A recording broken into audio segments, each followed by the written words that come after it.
ನಾನಿಲ್ಲಿ ಶ್ರೀಗಂಧದ ಎಲೆ ತೊಗೊಂಡು ಬಂದಿದ್ದೀನಿ. ಸೊ ಅಲ್ಲಿ ತೋಟದ ಮನೆಯಿಂದ ಬರಬೇಕಾದ್ರೆ ಶ್ರೀಗಂಧದ ಎಲೆ ಕೊಡಿ ನನಗೆ ಅಂತ ಹೇಳಿದೆ. ಆ್ಯಕ್ಚುಲಿ ಶ್ರೀಗಂಧದ ಎಲೆಯಲ್ಲಿ ಗ್ರೀನ್ ಟೀ ಮಾಡ್ತಾರಲ್ವ, ಸಖತ್ತಾಗಿರುತ್ತೆ.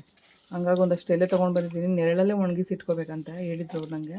ಸೊ ಫ್ರೆಶ್ ಎಲೆ ಕಿತ್ಕೊಬಂದು ಕೊಟ್ಟರು. ಹಂಗಾಗಿ ತೊಳೆದ್ಬಿಟ್ಟು ಇವಾಗ ನೀಟಾಗಿ ನಾನು ಒಂದಿಷ್ಟು ಎಲೆನ ಮಡಿಕೇಲಿ ಗ್ರೀನ್ ಟೀ ಮಾಡೋಣ ಅಂತ ಹೇಳ್ಬಿಟ್ಟು ಹಾಕ್ತಾಯಿದ್ದೀನಿ. ಸೊ ಮಡಿಕೆ ತೊಳೆದು ಇವಾಗ ಸೊಪ್ಪನ್ನು ತೊಳೆದ್ಬಿಟ್ಟು, ಅಯ್ಯಪ್ಪ ಮೇಲೆ ಹೋಗ್ಬಿಡ್ತಾಯಿತ್ತು ಜಸ್ಟ್ ಮಿಸ್. ಸೊ ಹಾಕ್ತೀನಿ ನಾನು ಇದನ್ನು. ಸೊ ಹಾಕಿ ಇದನ್ನು ಕುದಿಸುವ.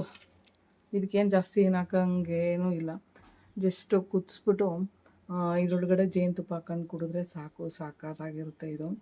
ಆ್ಯಕ್ಚುಲಿ ನಿಜ ಹೇಳಬೇಕು ಅಂದರೆ ಈ ಥರ ಎಲ್ಲ ನ್ಯಾಚುರಲ್ ಒಂದು ಗ್ರೀನ್ ಟೀ ಇದನ್ನೆಲ್ಲ ಮಾಡ್ಕೊಂಡು ಕುಡಿದ್ರೆ ತುಂಬ ಆರೋಗ್ಯಕ್ಕೆ ಒಳ್ಳೆಯದು. ಅದರಲ್ಲೂ ಶ್ರೀಗಂಧದ ಒಂದು ಎಲೆ ಈ ಬೆಂಗಳೂರಲ್ಲಿ ಎಲ್ಲೂ ಸಿಗೋಲ್ಲ ಬಿಡಿ. ಸೊ ಸದ್ಯ ನಾನು ಅಲ್ಲಿಂದ ತಂದಿದ್ದು ಒಳ್ಳೆಯದಾಯಿತು. ಒಂದಷ್ಟು ಪೌಡ್ರಲ್ಲ ಒಂದಷ್ಟು ಎಲೆಗಳನ್ನ ತಂದಿರೋದ್ರಿಂದ ಅದು ನೆರಳಲ್ಲೇ ಒಣಗಿಸಿ ಇಟ್ಕೊಂಡ್ರೆ ತುಂಬ ದಿನಗಳು ನನಗೆ ಬಾಳಿಕೆ ಬರುತ್ತೆ. ಹಾಗಾಗಿ ಜಾಸ್ತಿ ಎಲೆ ಕೊಟ್ಟಿದ್ದಾರೆ. ಸೊ ಇವಾಗ ಇದನ್ನು ಕುದಿಸೋಕ್ಕಿಡೋಣ.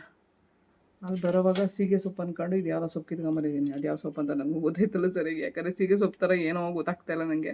ಬಟ್ ಆದರೂ ಬಿಡೋಲ್ಲ, ಇದನ್ನು ತಿನ್ನಬೇಕು ಅಂತ ಡಿಸೈಡ್ ಮಾಡ್ಕೊಂಡಿದ್ದೀನಿ. ಸೊ ಇದನ್ನು ಕಟ್ ಮಾಡಿ ಅದ್ರ ಜೊತೆ ಅದು ಯಾವುದೋ ಬದನೆಕಾಯಿ ಅಂತಾರೆ, ಸಣ್ಣದು ಮುಳ್ಳು ಬದನೆಕಾಯಿ ಅದೇನೋ ಹೇಳ್ತಾರೆ, ಮುಳ್ಳುಗಿಡದಲ್ಲಿ ಬಿಟ್ಟಿದೆ ಅದು. ಸೊ ಅದು ಕೂಡ ಆರೋಗ್ಯಕ್ಕೆ ಒಳ್ಳೆಯದಂತೆ. ಸೊ ಆ ಬದನೆಕಾಯಿನ ಚೆನ್ನಾಗಿ ಚೆಚ್ಚಿಬಿಟ್ಟು ಸಣ್ಣದು ಇದೆಯಲ್ಲ ಕಾಯಿ ಅದನ್ನೆಲ್ಲ ಚೆಚ್ಚಿ ಅದೊಂದು ಪಲ್ಯ ಮಾಡಬೇಕಂತ ಇವತ್ತು ಪ್ಲಾನಿಂಗ್ ಇದೆ. ಯಾಕಂದರೆ ನಿನ್ನೆ ಬಂದು ಟ್ರಿಪ್ಪಿಂದ ಸುಸ್ತಾಗ್ಬಿಟ್ಟಿದ್ದೀವಿ ನಾವು, ಮಲ್ಪೆ ಬೀಚು ಇದೆಲ್ಲ ಓಡಾಡ್ಕೊಂಡು ಬಂದು. ಸೊ ಇವಾಗ ಇದನ್ನು ಕುದಿಸೋಕ್ಕಿಡೋಣ.